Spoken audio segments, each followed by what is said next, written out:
जय Shri Krishna friends, welcome to Anurag astrology. दोस्तों, आज हम देखेंगे how to predict the gender of child from horoscope. हमारी कुंडली से हमें लड़का होगा या हमें लड़की होगी, ये कैसे प्रेडिक्ट करते हैं। लेकिन इसके पहले मैं आपको कुछ बता देना चाहूंगा। ये एक पॉसिबिलिटी होती है, प्रोबेबिलिटी होती है।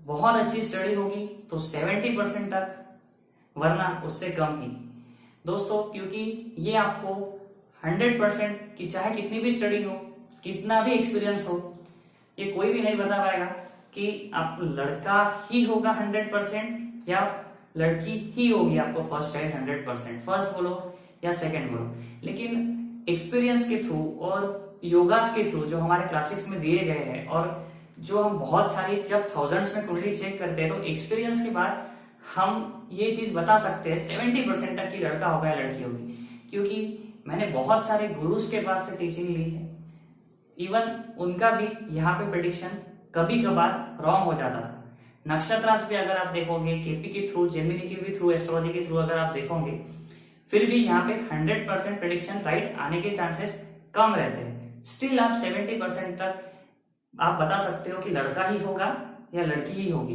लेकिन आज मैं जो 2 या 3 पॉइंट्स आपको बताऊंगा, यहाँ पे आपको 90% तक, अगर आपके होरोस्कोप में ऐसे कॉम्बिनेशन बन रहे हैं तो 90% तक, लेकिन सिर्फ यही अगर कॉम्बिनेशन बन रहे हैं तो चांसेस है कि आपको लड़का ही होगा, आपको लड़की ही होगी। दोस्तों, सबसे पहले बेसिक तो ये होता है कि हम चाइल्ड कहां से देखते हैं। हम चाइल्ड देखते हैं 5th हाउस से, और सेकंड देखना है तो 7th हाउस से, थर्ड देखना है 9th हाउस से, फोर्थ देखना है 11th हाउस से। तो चाइल्ड किसी को भी देखना है तो फर्स्ट 5th से देखना है, फिर बाद में उसमें 3-3-3-3 ऐड करते हुए हमें आगे आगे बढ़ना है।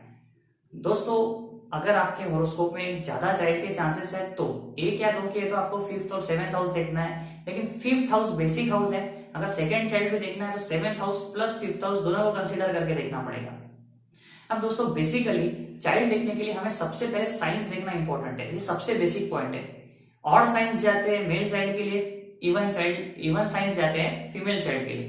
जैसा कि 1, 3, 5 ये जो ऑड साइंस है, ये यहां से हमें देखना पड़ता है मेल चाइल्ड, और 2, 4, 6 इवन साइंस यहां से हमें देखना पड़ेगा फीमेल चाइल्ड, और 5th हाउस होता है चाइल्ड का।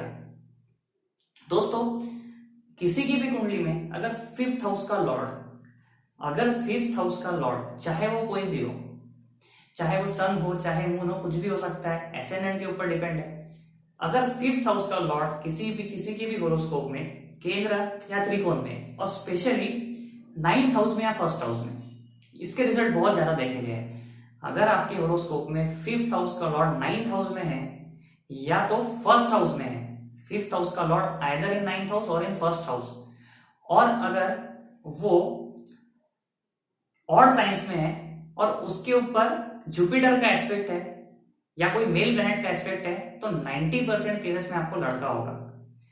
अगर वो ऑड साइन में नहीं भी है, अगर मान लेते हैं किसी का 5th हाउस का लॉर्ड 1st हाउस में है और वो ऑड साइन में नहीं भी है, 9th हाउस में है, वो ऑड साइन में नहीं भी है, लेकिन स्ट्रॉन्ग है, 1st हाउस में है, 9th हाउस में है, उस पर जुपिटर का एस्पेक्ट है, तो बहुत ज्यादा चांसेस है। नक्षत्रास भी देखने की जरूरत नहीं है, D7 भी देखने की जरूरत नहीं है, आपको मेल चाइल्ड होगा, बहुत ज्यादा चांसेस है। उस पर जितने ज्यादा मेल पेरेंट्स के एस्पेक्ट होंगे उतने ज्यादा चांसेस मेल चाइल्ड के होंगे। लेकिन अगर 5th हाउस का लॉर्ड 1st और 9th हाउस में आ गया, उस पर जुपिटर का एस्पेक्ट आ गया, 90% आप समझ लेना मेल चाइल्ड होने के चांसेस ज्यादा है।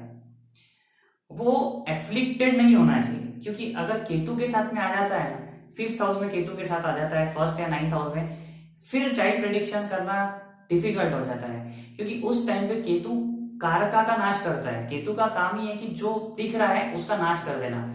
जैसे कि 5th हाउस में केतु दिख रहा है और कोई किसी प्लेनेट के साथ दिख रहा है, कोई शुभ एस्पेक्ट नहीं है, तो जहां पे हमें दिखेगा कि लड़की होने के चांसेस है, उसका नाश करके एबॉर्शन हो सकता है, लड़की हो सकती है एबॉर्शन के टाइम पे, फिर उसकी डेथ होगी ऐसा मानना पड़ेगा, उसके बाद मेल चाइल्ड हो जाएगा।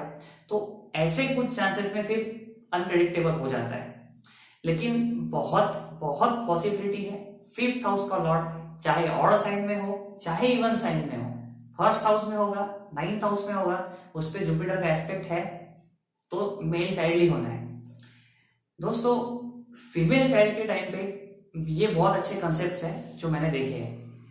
फीमेल चाइल्ड के टाइम पे अगर आपके होरोस्कोप में कहीं भी, जरूरी नहीं है 5th house, 9th house, 11th house, कहीं भी वीनस और मून का कॉम्बिनेशन अगर बनता है, कहीं भी बनता है, तो फीमेल चाइल्ड होने के बहुत ज्यादा चांसेस है। और वीनस और मून अगर वीनस और मून अगर इवन साइन में बनता है, इवन साइंस 2, 4, 6, 8, 10, 12, वीनस और मून इवन साइन में कहीं भी बन रहा हो तो फीमेल चाइल्ड होने के ज्यादा चांसेस रहते हैं। क्योंकि और वीनस और मून से अगर जुपिटर केंद्र या त्रिकोण में हो, वीनस और मून से जुपिटर केंद्र या त्रिकोण में हो, फिर भी फीमेल चाइल्ड होने के बहुत चांसेस होते हैं। क्योंकि प्लेनेट का सिर्फ जो एस्पेक्ट है वही नहीं होता, जैसा कि सन मून को एक ही एस्पेक्ट है 7, 7, मार्स का आप देखेंगे 4, 7, 8, सैटर्न का देखेंगे 3, 7, 10।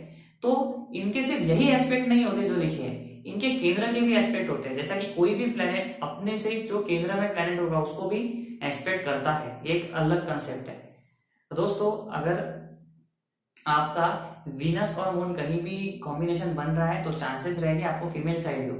इससे भी स्ट्रॉन्ग चांसेस है किसी के भी होरोस्कोप में मर्क्यूरी, अगर आपके होरोस्कोप में मर्क्यूरी इवन साइन में बैठा है, कहीं भी बैठा है, मर्क्यूरी इवन साइन में बैठ गया, लेकिन ज्यादा चांसेस तो ऑब्वियसली 5th हाउस में होना चाहिए। 5th house, 9th house, 5th to 5th और 11th हाउस, क्योंकि वो 5th को एस्पेक्ट करता है।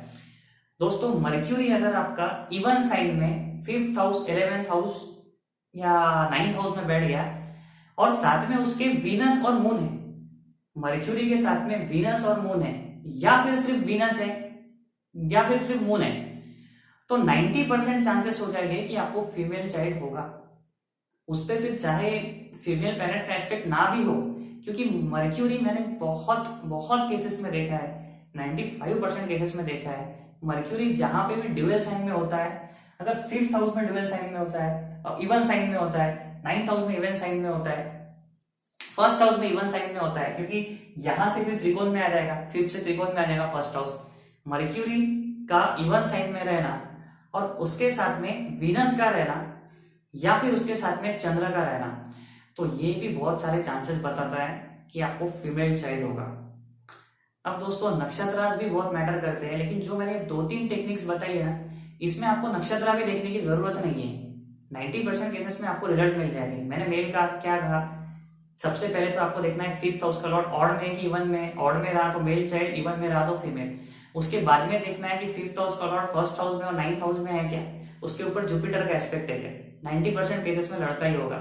मर्क्यूरी देखना है, मर्क्यूरी इवन साइन में है क्या, कहीं भी रहो मर्क्यूरी इवन साइन में, उसके साथ अगर वीनस है, उसके साथ अगर मून है, तो फीमेल चाइल्ड होने के चांसेस बहुत ज्यादा है। और ये कॉम्बिनेशन अगर आपके 5th हाउस में नहीं भी रहा तो भी चलेगा। तो दोस्तों ये कुछ था जिसमें आप मैक्सिमम जगह पे रिजल्ट अप्लाई कर सकते हो। स्पेशली आपको 5th, 11th और 9th हाउस देखना है, यहाँ पे आपको 90% केसेस में यही मिलेगा। दोस्तों आप मेरे साथ बने रहे। सभी लोगों को जय श्री कृष्ण।